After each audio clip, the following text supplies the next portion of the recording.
সকল উপস্থিতিবৃন্দ, চিকিৎসক ভাই ও বোনেরা, এমন পরিস্থিতিতেও রাষ্ট্র, রাজনীতি, শাসন, প্রশাসনে ফ্যাসিবাদের সুবিধাভোগীরা কিন্তু বসে নেই। সাম্প্রতিক সময় আপনারা নিশ্চয়ই খেয়াল করেছেন, একটি চক্র খুব সুকৌশলে জ্বালানি কিংবা বিদ্যুৎ সেক্টরকে অস্থিতিশীল করার জন্য বেশ সক্রিয় তারা বিভিন্নভাবে বিভিন্ন বিভ্রান্তিকর বক্তব্য উপস্থাপন করছে। সরকার কিন্তু একবারও অস্বীকার করেনি যে বাংলাদেশের বহু মানুষ এই মুহূর্তে বিদ্যুৎ ও গ্যাস সংক্রান্ত বিষয় অনেক কষ্ট ভোগ করছে, আমরা জানি এটি।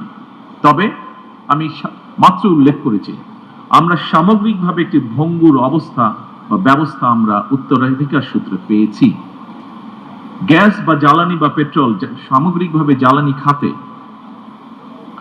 যেই অপরিকল্পিতভাবে প্ল্যান প্রোগ্রামগুলো গ্রহণ করা হয়েছিল, অথবা বিগত দিনগুলোতে কোন নির্দিষ্ট মহলকে সুবিধা পাইয়ে দেওয়ার জন্য যে সকল নীতি গ্রহণ করা হয়েছিল, তার খেসারত সমগ্র দেশের মানুষ এবং বর্তমান সরকারকে বহন করতে হচ্ছে।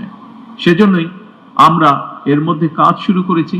আমরা কাজ করেছি যে এই যে অপরিকল্পিত প্ল্যান যেগুলো ছিল, যা আমাদের জ্বালানি খাতকে একটি বিপদের মুখে ফেলে দিয়েছে, কিভাবে সেটিকে সঠিক করে নিয়ে আসতে পারি, আমরা কিভাবে এমন একটি পরিকল্পনা আমরা উপস্থাপন করতে পারি যা বাস্তবায়নের মাধ্যমে এই পেট্রোল বলুন, গ্যাস বলুন বা সামগ্রিকভাবে জ্বালানি খাত বলুন, এর থেকে দেশ এবং দেশের মানুষকে ধীরে ধীরে আমরা সংকট থেকে ধীরে ধীরে আমরা বের করে নিয়ে আসতে পারি।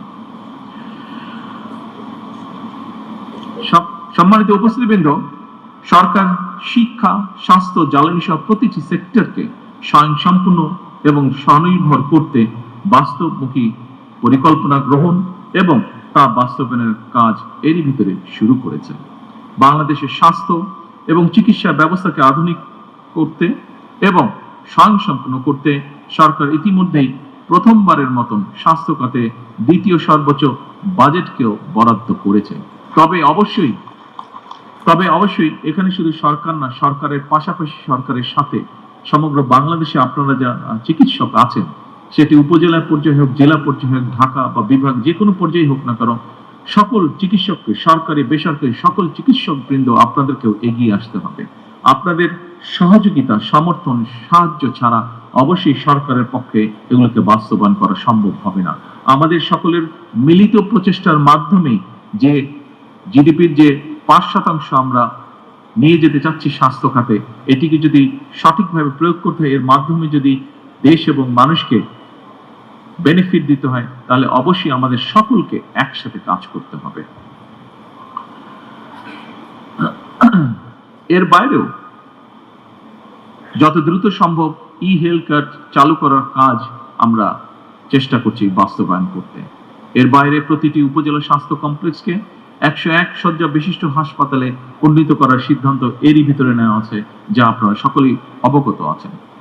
তবে যেটি আমি দৃঢ়ভাবে ব্যক্তিগতভাবে বিশ্বাস করি, চিকিৎসকগণ যদি সেবার মানসিকতা নিয়ে নিজেদেরকে নিবেদিত না রাখেন, তাহলে এই অবকাঠামোগত উন্নয়ন দিয়ে কিন্তু আমাদের সফলতা আসবে না।